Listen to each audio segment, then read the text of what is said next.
All right, my favorite way to travel is where you arrive broke, sleep in a bush, and eat for pocket change. And I like to document how the city will treat an uninvited guest with minimal camping gear and a high tolerance for shitty nights of sleep. To be crystal clear, this is a first-hand field report, not a step-by-step guide. I'm neither endorsing nor condemning any behavior that you see or you hear me describe. I'm just collecting data and sharing it with the internet for archival and artistic purposes. So yeah, basically just don't fucking do any of this shit. It's retarded. And you'll notice that I have a very particular word choice in a lot of this video. That's because I'm trying to avoid any legal or disciplinary action by YouTube by encouraging people. So that's why you saw that big fuck off disclaimer at the beginning of this video. So yeah, this will be a little guide that I put together, and yeah, hope you find it helpful.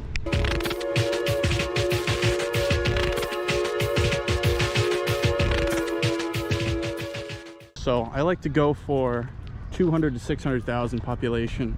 Cities this size have enough to see, but not so boring that you'll go numb in the mind trying to find shit to do. But they're also not an urban sprawl so thick that you're smacking your face on a 4K CCTV camera. Big cities also work, which you'll have to go to if you do want to see the actual tourist aspects of the travel, which I don't really give that much of a shit about, but I know some other people do. But those bigger cities just take a little bit more planning, a little bit more scouting, and they might be the difference between finding a place to sleep in 30 minutes and finding a place to sleep in 3 hours. So it's really just up to your discretion.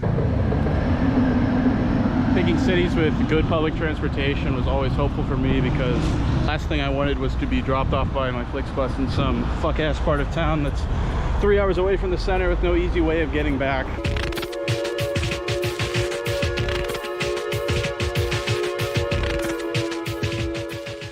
So before going into a city, I always did a 15-minute scan on like Google Earth and other maps to get an idea of its layout. I would always mark the dense foliage in parks and parks that I thought would be good places to sleep, drainage easements, freight yards, and abandoned buildings. And you can only go so far with the Google Earth, so you really have to be there, but it can give you a good idea before you head there. And it's probably a good idea if you want to get to bed early to not show up with no preparation. Google Street View and the review photos on Google were always helpful at this step. I always wanted to have a decent bearing on the city before I even got to it, because sometimes it's more exciting to just show up, but sometimes it's more exciting to just show up and, you know, try your best. So I've done that a few times, obviously. So you just really have to be in the mood for it. Some of the best spots I've had occurred on a whim, where I just sort of showed up.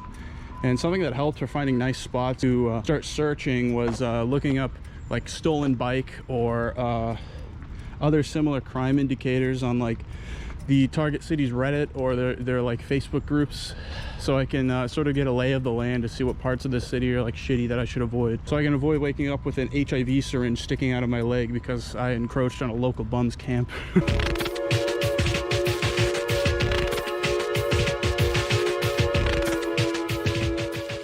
All right, let's talk about gear. So bring as much or as little as you think that you need. The big obvious items are a pack, sleeping bag, and a waterproof bivy bag. Everything else is personal effects, like your toothbrush, your comb, your nail clippers, etc. You're basically just using the outside like it's a hotel. It makes sense to pack like it, you know. I usually go for a 30 to 40 liter pack with little or no exterior straps. That's because it's just less things to get caught on bushes as you're crawling through them, or like fucking if you're railroad hopping the inside of the tire, so you get, you know, cut in half. I mean, if you want that, then you can go for it, I guess. But your pack should be waterproof for obvious reasons. It's going to rain, certainly, if you're not going to fucking Mexico or like southern Chile, where there's 0 millimeters of rain per year. But yeah, which reminds me, you should probably invest in a dry bag, which is one of these waterproof bags that you can just sort of roll up and buckle together so it stays dry. I like to put my sleeping bag and bivy in one when I'm stashing it in a new city. But you can also just bring one to carry around if either your bivy bag that you keep it in is not waterproof or whatever. If you don't want to spend the 15 bucks on a waterproof bag, you can just get a contractor bag, which is like, I don't know, $2 from Home Depot, and it should be fine enough. It's just not nearly as durable. Clothes should be comfortable, decent looking, not stains. Fucking, I'm just stating that for redundancy. As for your sleeping bag, depends on what time of year you're going to be traveling in, but generally I would go for a fully synthetic, wide body bag in an earthy color, or maybe a camo, which is rated for a temperature of about freezing. Synthetic to avoid mold problems, because organic material like cotton has a higher penchant for getting moldy, and wide-bodied in my opinion because the mummy shape is completely idiotic and it feels like you're sleeping in a coffin. So if you want to avoid claustrophobia or an uncomfortable night of sleep, I would get a wide-bodied one. And rated for freezing because that's probably about the lowest it'll get on your travels, unless you're going to travel in the winter, which in that case obviously get gear that's made for the fucking winter. As for specific bivvy recommendations, you can't go wrong with military surplus. You just have to be okay with the thought of using the same gear that some U.S. Army private slept in 50 times without washing himself, or got his arm blown off by an IED, but your mileage may vary. Something like the 10-year Woodland Camo bivvy is like the gold standard for these things. It's rated for some ridiculous waterproofing level close to 30,000 millimeters, which means it was tested to withstand a 30-meter column of water pressing down on it before it started to seep. So unless you're going to be sleeping while floating down a lazy river or in a puddle during a world historic rainstorm, you can't really go wrong with anything made of Gore-Tex, especially triple layered. You have a little bit more flexibility with the sleeping bag. Just pick whatever you think will be comfortable for you. I went with a military surplus Czech Republic one just because that's where I was at the time when I bought it. Just make sure it's not some neon highlighter colored hipster hiker bullshit, because that will get picked up immediately if you are dragging it around in the bush and trying to roll it up. People will definitely clock that. So here, you should probably bring a small pair of gardening shears, or at least scissors, just so you can remove annoying branches, roots, and most importantly thorns from wherever you're going to sleep. Let's see what else. Nail clippers to remove ticks from your body, maybe a lighter. I don't know, it's a couple bucks. That would probably help you to get the more dingy plants from under you. Don't be a moron and start a fucking forest fire. Another obvious one is a power bank to charge your phone, or in my case, charge your fucking camera, because you're being an idiot and you're filming your crimes. I have one that's 20,000 milliamp hours, which will give me about 3 to 4 charges on my phone before it runs out. But it does take about 4 or 5 hours to charge it itself. So hopping that up wherever you go will be very important. Just know that it's illegal to take anything over, I believe, 40,000 milliamp hours on an airplane. So if you want a lot more juice, you'll have to take probably multiple smaller capacity ones, but 20,000 works for me. If you're doing it for over a month, you'll probably want, you know, like 40,000 total, which would take a long time to charge. So you should also probably bring earplugs and an eye mask to block out the annoying birds chirping while you're trying to sleep. And if you're in the Nordics, to block out the sun, which comes up at 3 in the morning. I mean, seriously, Nordic people, what the fuck? And you'll probably want to bring a nice fat water bottle, at least 1 liter, probably more. You don't have to make the walk of shame 15 minutes away from your camp to fill up because you got into your sleeping bag and you're dehydrated and you only realized after you got into bed. Ask me how I know. Yeah, that's about all I can think of when it comes to gear, but I did forget probably the most important one.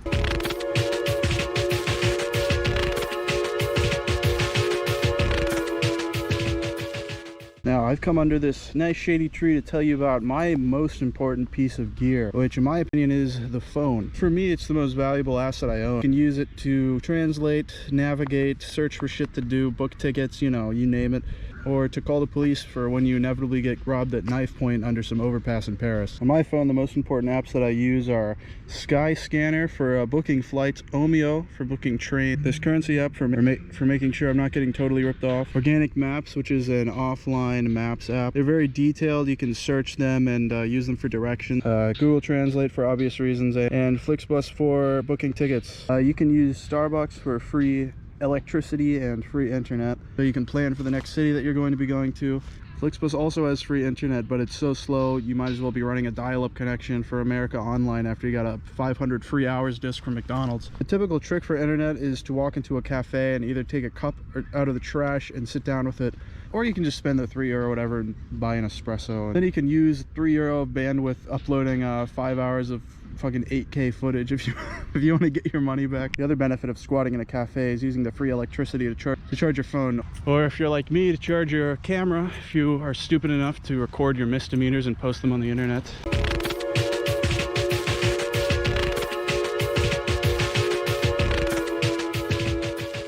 Now the title of this section is a little coy because it doesn't need to be only a bush. I've slept in the past behind a wall, in an abandoned house, on a roof, in a construction site. But the makings of a good camp is this. A, it's hard to get to. It shouldn't be trivial for any old codger to hobble his way over and trip over you while you're trying to catch some Z's in the middle of the night. I always wanted to put as much effort between me and the nearest place where people will conceivably be, which means up hills, behind walls, across bridges, over fences, etc. B, it's safe. And I don't mean safe from just people, but also animals, insects, mold, structural integrity.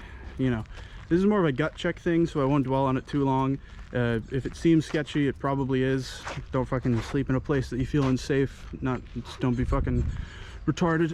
And C, the ideal place should be obscure/obscured. By this I mean, ideally it's a place that nobody would have really thought to look. Hills have a good track record for me.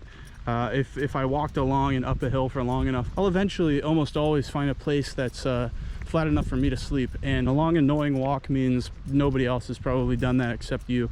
You want dense foliage, I mean unless you're way out in the middle of a bumfuck forest, which in that case you should just bring a tent. And you want to find a dense, non-thorny bush or group of plants that is almost impossible to see into even during the day. Now this is an example of a good bush. As you can see, it's very shady from these trees.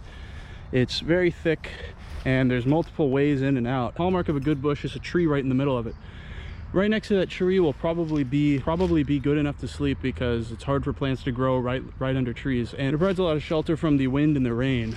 I looked in this bush already and there's almost no trash, and it's on this sort of edge of the park that nobody will really come around to. So if I were in this park to sleep, I would probably choose this bush, or there's definitely a few others around here. Now in front of me is an example of what I would call a bad bush. I mean, you probably could make it work if you're in a pinch, but the problem is it's against a fence. It's extremely porous and easy to see into, so if you're down there laying, anyone that's stooped down will be able to see you. It's right next to a bunch of kids playing, and it's also hit by the sun at certain parts of the day, so it'll be directly visible. You can just look right into it.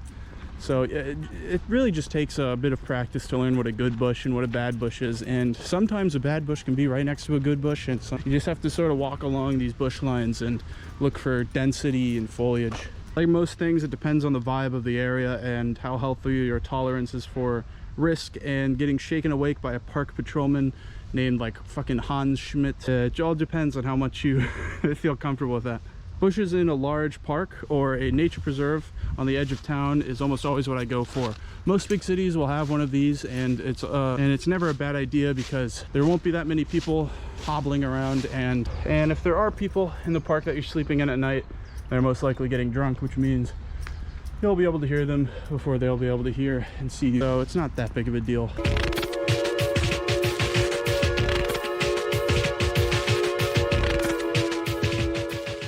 Now I think it's time to do a bit of a rapid fire tips and tricks round. Just number one, don't look homeless, don't act touristy. My goal is to look like a forgettable civilian. People notice, both beggars and backpackers. Your goal is to be a ghost, pretty much.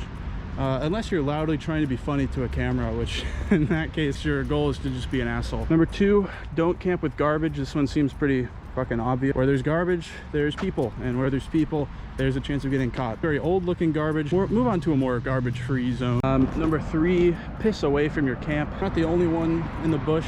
And by that I mean you're not the only animal in the bush. If something else catches a whiff and marks you down as something of interest, the only thing that's standing between you getting bothered all night and a tight 7 hours of sleep might just be divine intervention at that point. Let's see here. Number four, keep your phone brightness down. This might be fucking obvious, but when you're in the camp, your phone brightness, if it's all the way up, it can be seen very far, even through dense foliage, so just don't be retarded.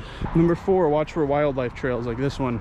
If there's a smooth path like through the underbrush that looks too small for a human to crawl through, it's probably for an animal. I always camp away from those to prevent my toes from being nibbled by some wild boar. Let's see here, number 6, treat Flixbus like a checkpoint, almost like you're playing a fucking video game. Flixbuses have Wi-Fi, shelter, a bathroom, and a safe place to stay for sometimes a long period of time, up to 12 hours. For me, I always use them to give myself a small sponge bath and to relax while charging all of my shit. Flixbuses sometimes, if you're too anxious or whatever, the only places you'll get good sleep, so use them to your advantage. Number 7, learn how to act confident. No offense, but some of you will definitely try to do this and immediately start chicken out and, you know, get all nervous and neurotic about doing slightly illegal shit. You got to cut that out.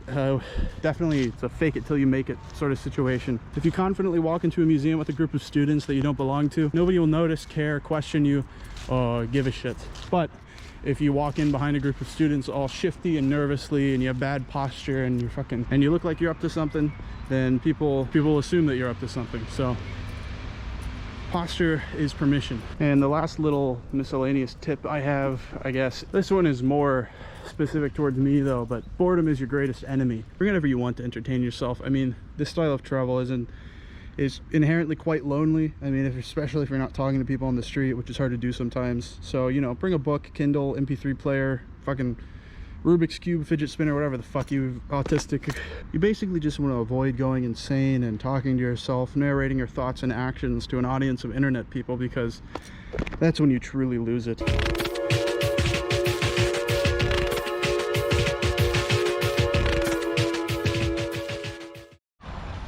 I mean, yeah, to wrap this shit up, I mean, urban stealth camping is not a lifestyle. It's just a tactic, you know? If you're gonna sleep on the outskirts of a historic city in a bush, you're probably doing it to fulfill some fantasy of yours, and those fantasies tend to rot under rain and mosquitoes and dogs chewing you up, you know? So to me, the point isn't about suffering nobly and, you know, making some sort of grand philosophical statement, but it's just about saving money and making a fucking video out of it, you know? At the end of the day, the vision you've got in your head about going around the world and breaking petty vagrancy laws and racking up potential misdemeanors might not play out exactly how you expect. But if you do it quietly, respectfully, cleverly, you know, you'll probably come out with a cool story to tell people. Or you'll come out of it with a stupid fucking YouTube video. But either way, it beats staying in a fucking hostel.